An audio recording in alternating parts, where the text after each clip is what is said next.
Welcome in the next lecture on signals and systems. So we are in the third unit of our discussion and we were discussing about the continuous time Fourier transform.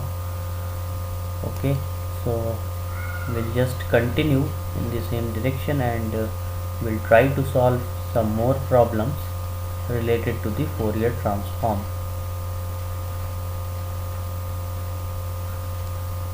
So this is the next problem. Let's suppose that this is a signal, continuous time signal, and this is the same rect signal. If you remember, we discussed it when we were discussing the convolution, I think. Okay, so you can just recall from there that this is the same rectangular function, or in short it can be called as a rect function. Okay, so if the magnitude of this t is less than t naught, it will be a, and otherwise it will just be 0. Okay, so you can also see it graphically. So it can be plotted like this, from minus t naught up to t naught. This is the rect signal. So the question is that you have to find its Fourier transform. Find the Fourier transform of signal xt.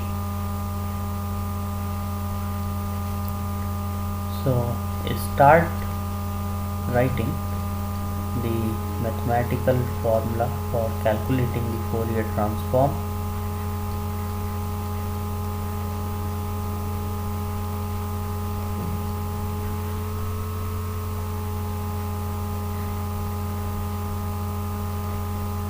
Just put the different values since the amplitude is a of this waveform. Okay, this is a, and also it is evident from here that the amplitude is a. So a e raised to the power minus j omega t dt.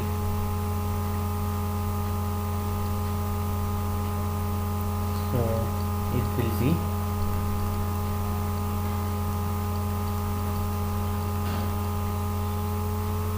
this minus t naught to t naught.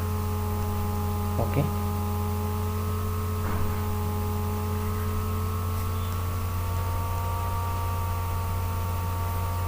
e raised to the power minus j omega t naught minus e raised to the power minus j omega t naught divided by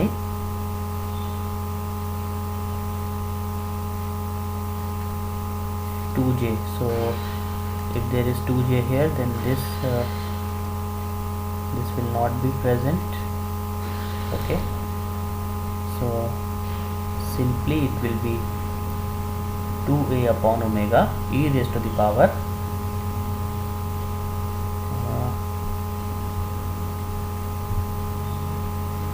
2a upon omega e raised to the power I think there is some correction here. Okay, so first there will be a upon minus j omega, which can directly be seen from here, and e raised to the power minus j omega t naught minus e raised to the power plus j omega naught, and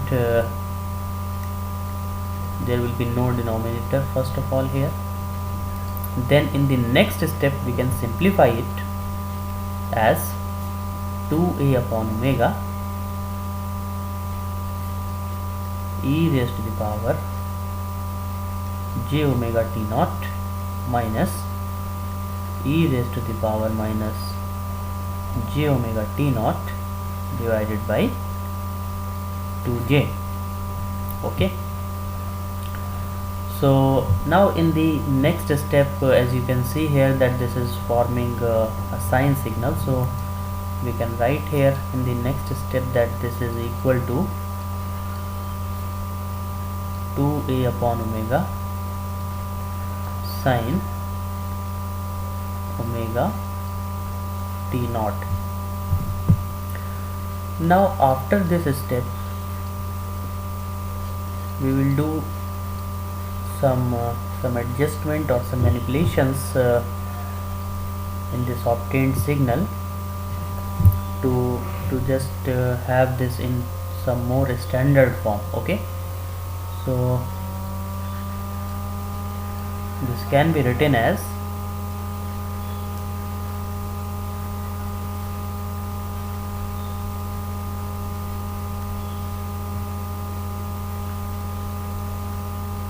pi omega t naught divided by pi upon pi omega t naught divided by pi. Okay, so there are two things here which have been done. That first of all, in this omega t naught, if you just multiply and divide by pi, okay, so you will obtain pi omega t naught by pi. And in this part here, in this 2a upon omega, if you multiply and divide by pi t naught, okay, so you can just obtain this expression. Okay, now the reason why we have done it is, now this form, this expression, this sine pi t naught upon pi divided by pi omega t naught by pi, this can be written as a sinc function, sinc omega t naught by pi. Okay, so again, if you recall that we have already discussed this sinc function in the first unit when we were discussing some basic functions. Okay, so this sinc t is nothing but sine of pi t over pi t.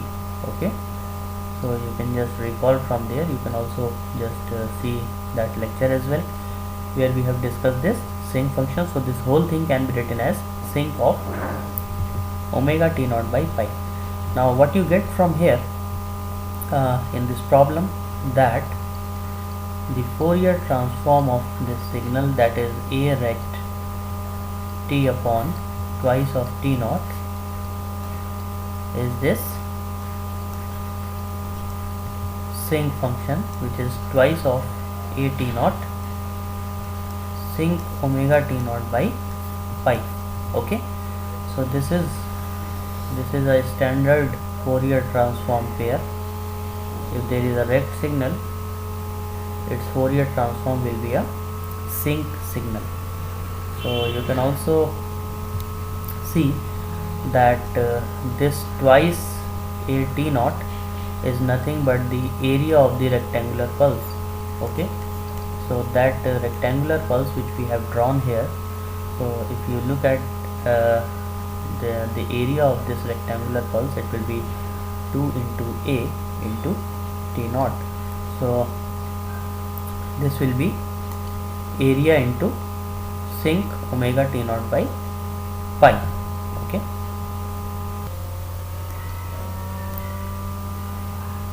so this sinc function, you already know that we have plotted it when we were discussing the first unit.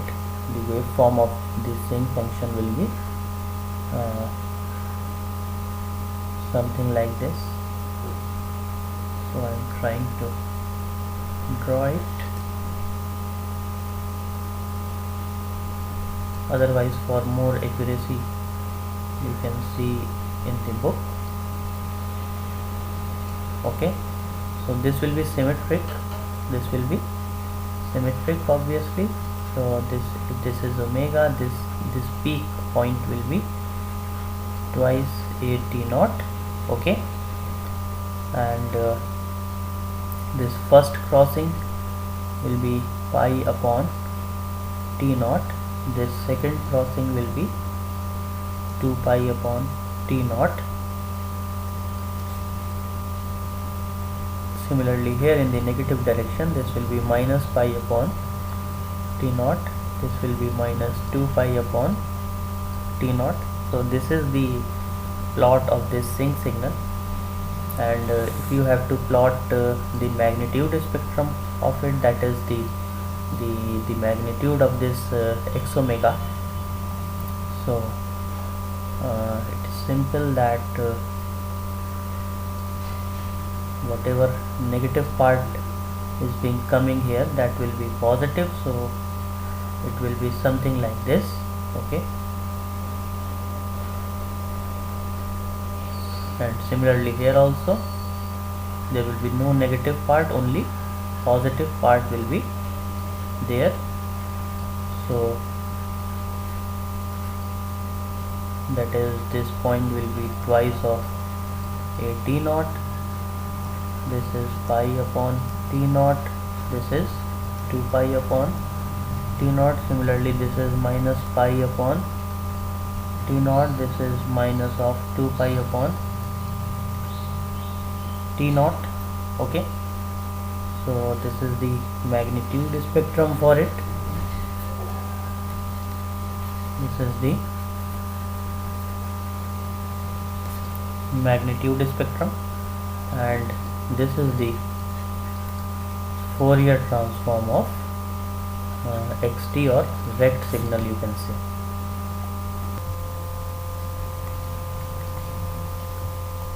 Similarly, there is a triangular signal which is xt, a triangle t by t, which is can be written as a into 1 plus t by t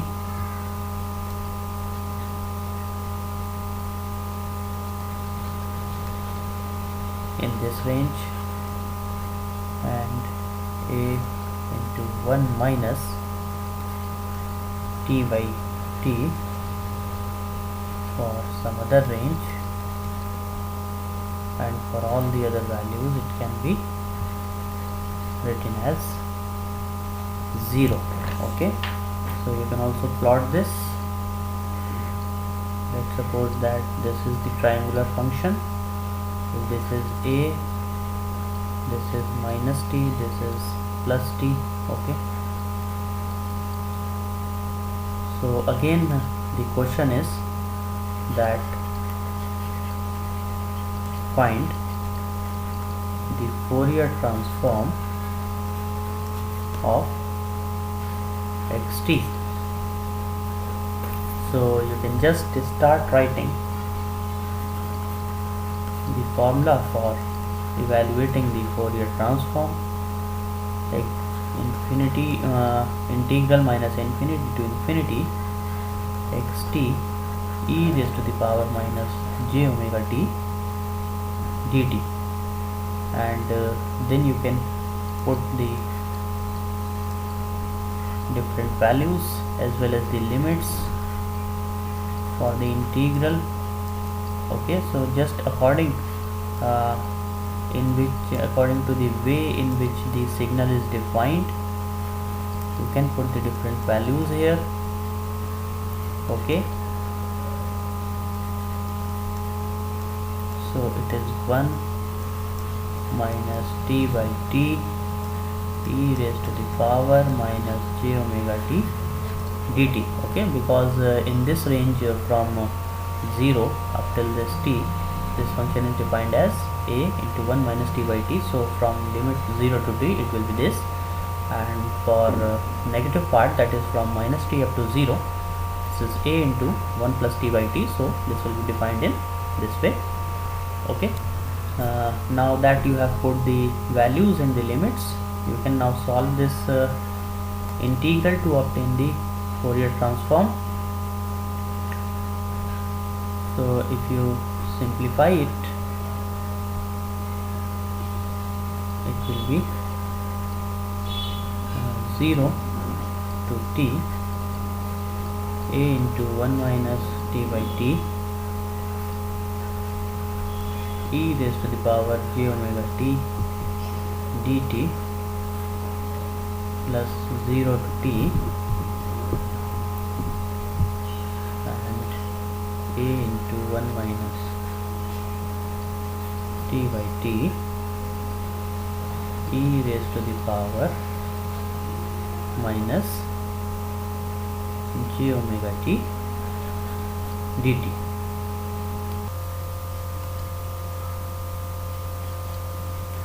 So in the next step it can then be written as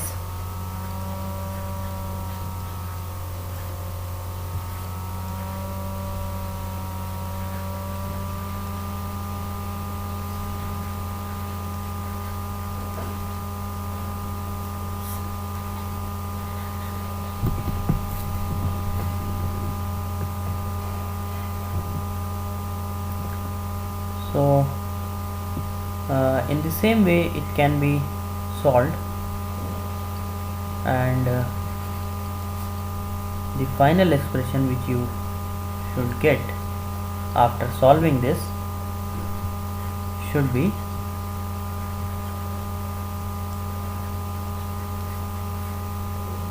okay. So you have to solve this integral, try to solve it, and this final expression should be something like this.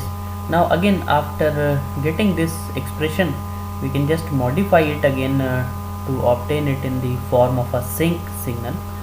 So this can be written as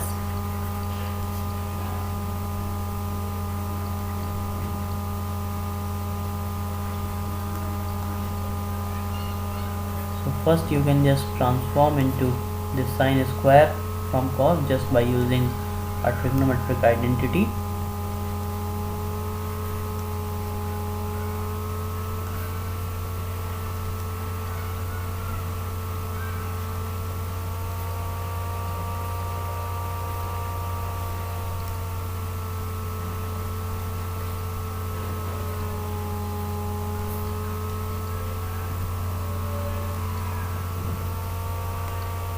So it can be written as AT sine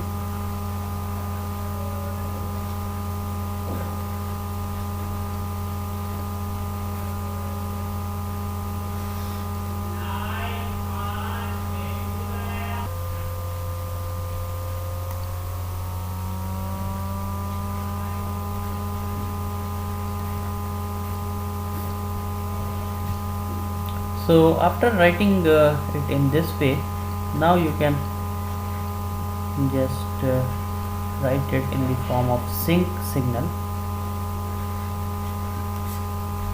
which will be sinc of square omega t by 2 pi. Okay, so again this is a standard result, that is the Fourier transform of this rectangular signal which is given in the problem is AT sinc square omega t by 2 pi. Okay,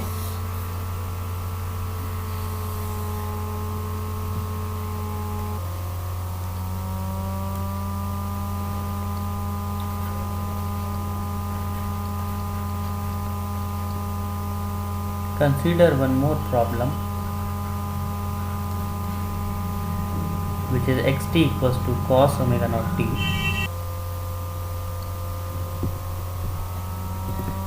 So first of all, in solving this problem, obviously you have to find its Fourier transform. So first you can just break it into exponentials by using that Euler's formula. So this will be e raised to the power j omega naught t plus e raised to the power minus j omega naught t, okay, divided by 2. Okay, now once you have break it into exponentials, you can find its Fourier transform, which is x omega. So let us suppose that this denotes the Fourier transform of the signal e raised to the power j omega naught t plus e raised to the power minus j omega naught t divided by 2. So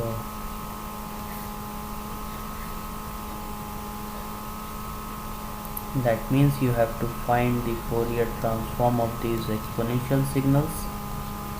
Okay,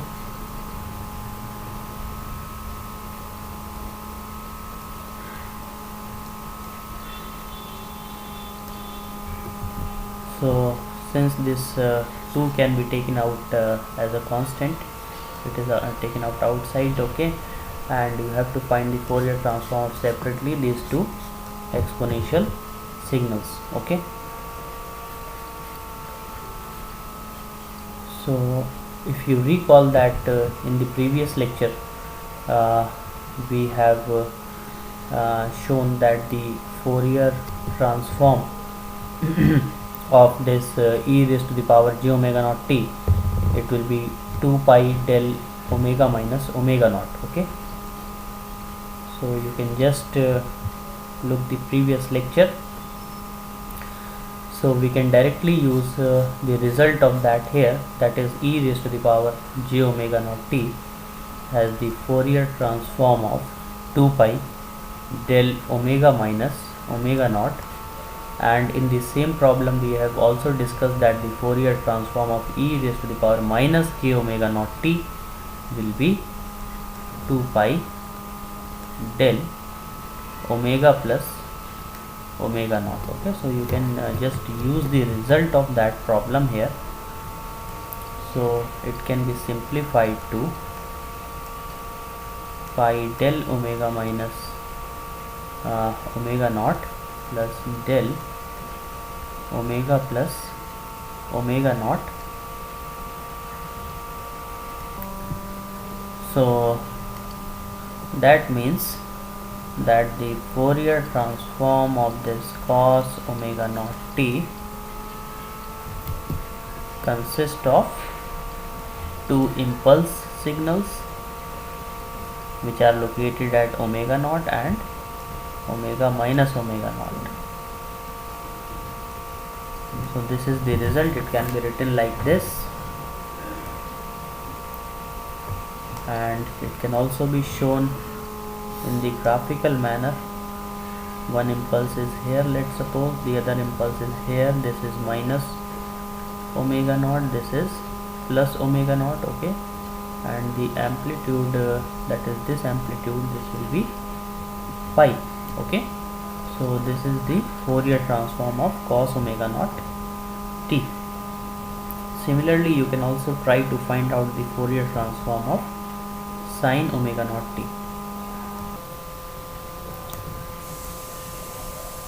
Now we will try to discuss some of the properties of the Fourier transform.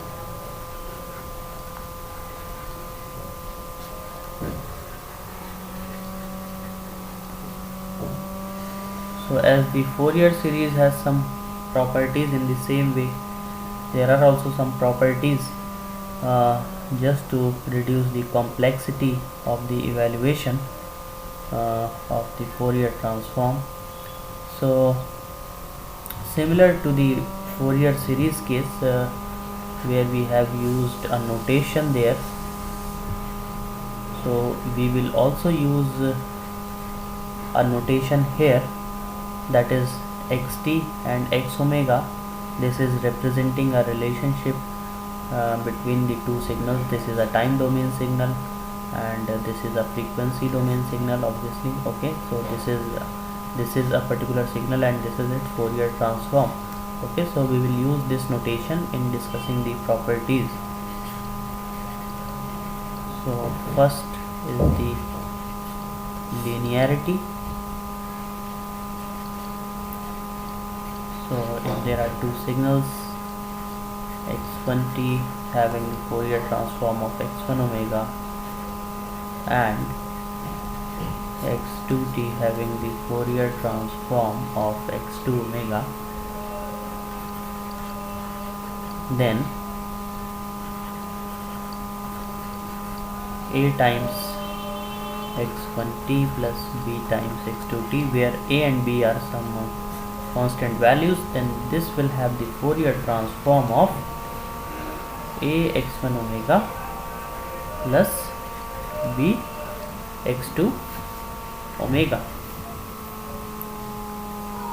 Okay,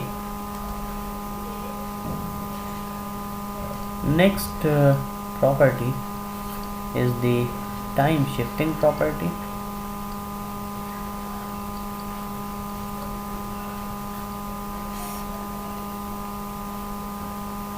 That is, if there is a signal xt having the Fourier transform of x omega, and if there is a time shift in the original signal, which is represented by this xt minus t naught, okay, then the Fourier transform of this time shifted signal can just be found out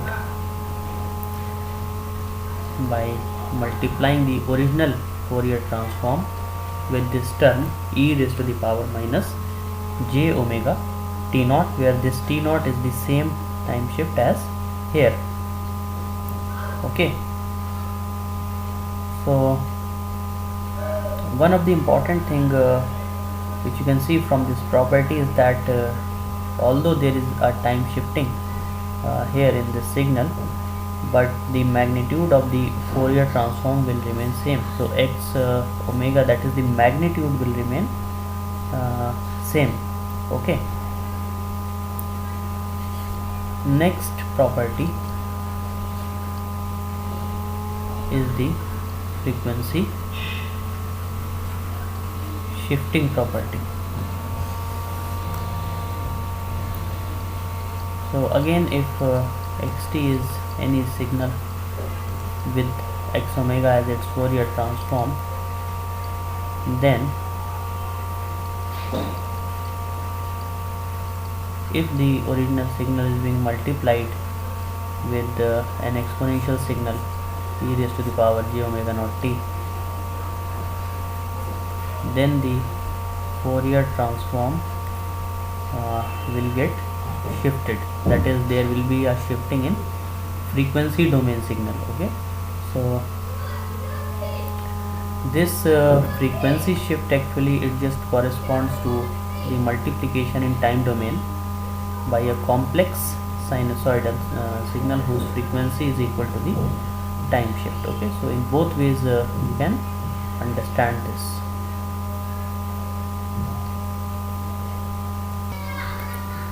Now next is the time and frequency scaling. If xt and x omega represent a Fourier transform pair, then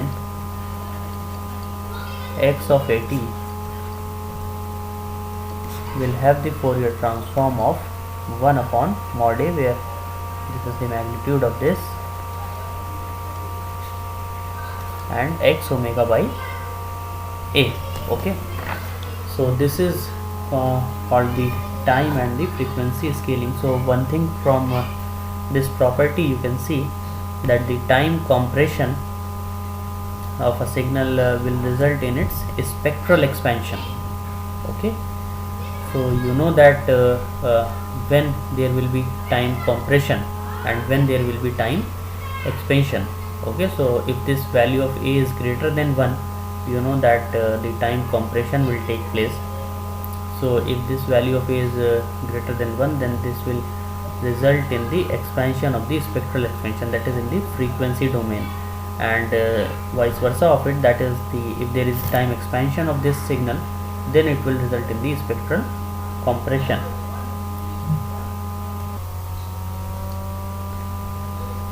Next property is the time reversal property.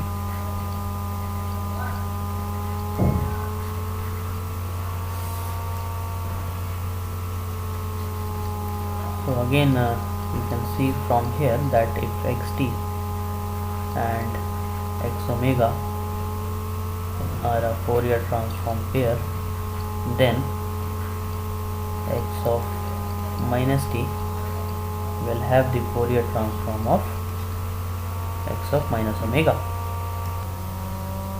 Now if you recall that when we discussed this time reversal property for the Fourier series, we took two cases, that is if xt is even, okay, so and if xt is odd. So we will also take the same cases here, that is if xt is even, then that means that the x of minus t is equal to xt, then that will mean that x of minus omega will also be equal to x of omega.